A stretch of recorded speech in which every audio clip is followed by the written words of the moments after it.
یہ ہے مقبوضہ بلوچستان۔ آج اتوار 8 اکتوبر سال 2023 ہے۔ بلوچستان ٹوڈے سے آج کے علاقائی خبروں کے ساتھ میں ہوں آپ کا میزبان الیاس بلوچ۔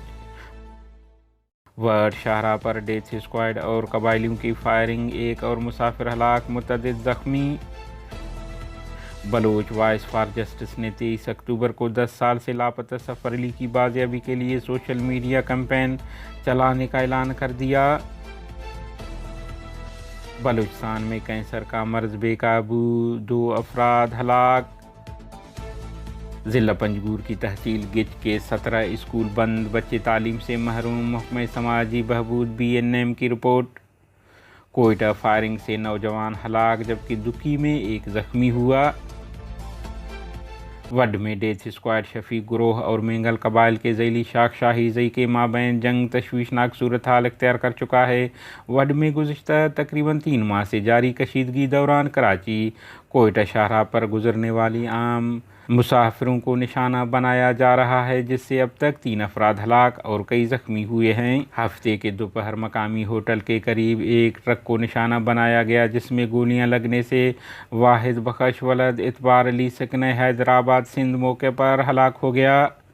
ٹرانسپورٹروں کے مطابق تمام تر صورتحال میں شاہراہ پر سفر کرنے والے افراد ہی شدید کرب کا شکار ہیں۔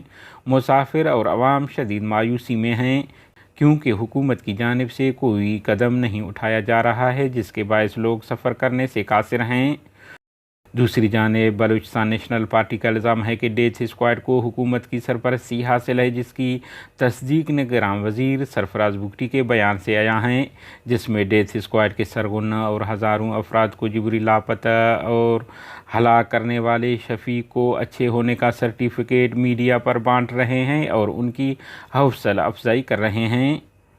نگراں وزیر سرفراز بگٹی بارے بلوچ آزادی پسند تنظیموں کا کہنا ہے کہ وہ خود ڈیرہ بگٹی سوئی میں ڈیتھ اسکواڈ کے منظم متعدد گروہوں کی سربراہی کر رہے ہیں۔ وہ پہلے ڈیتھ اسکواڈ ذریعے اب قابض ریاست کے فورسز ذریعے براہ راست بلوچ نسل کشی کر رہے ہیں اور اس کا اعتراف بھی کر رہے ہیں کہ فوجی آپریشن مزید تیز کریں گے۔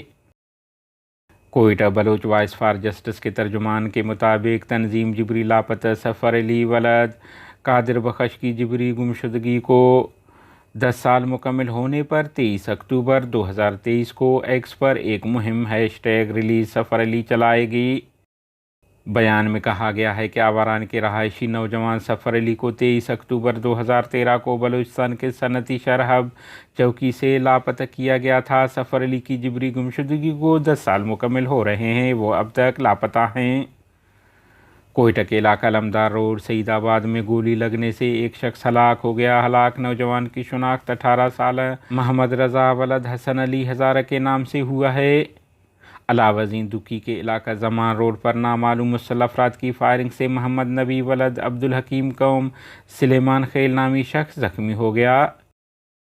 کیچ بلیدہ ناصر آباد میں کینسر نے 2 قیمتی جانیں لے لی۔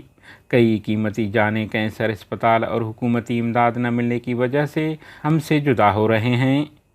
تربت اوسط ویلفیئر آرگنائزیشن کے چیئرمین اور میڈیکل ٹیم کے انچارج وفا بلوچ نے بتایا ہے کہ کینسر کی مرض روز بروز تیز ہوتا جا رہا ہے۔ گزشتہ ہفتے بلڈ کینسر کے مرض میں مبتلا 2 نوجوان انتقال کر گئے، جن کا تعلق بلیدہ اور ناصر آباد سے ہے۔ آپ کو علم ہے بلوچستان میں کینسر ہسپتال اپنی جگہ عام ضلعی ہیڈ کوارٹر ہسپتال ادویات اور ڈاکٹروں سے محروم ہیں۔ یہاں عام مریض ڈائریا اور دیگر چھوٹے بیماریوں کا شکار ہو جاتے ہیں۔ Panjgur Baloch national movement BNM کے محکمہ سماجی بہبود نے اپنی ایک رپورٹ میں کہا ہے کہ ضلع پنجگور کی تحصیل گچ کے 16 اسکول مکمل بند ہیں اور ایک اسکول پر پاکستانی فوج نے قبضہ کر کے فوجی چوکی میں تبدیل کر دیا ہے۔ BNM نے اس رپورٹ کے توسط سے عالمی برادری سے اپیل کی ہے کہ وہ بلوچستان کی مخدوش صورتحال کا نوٹس لے اور بلوچستان کے عوام کو بنیادی سہولیات سے محروم کرنے والے پاکستانی مقتدرہ کا محاسبہ کر کے بلوچ عوام کو پاکستانی مظالم سے نجات دلانے میں اپنا کردار ادا کریں۔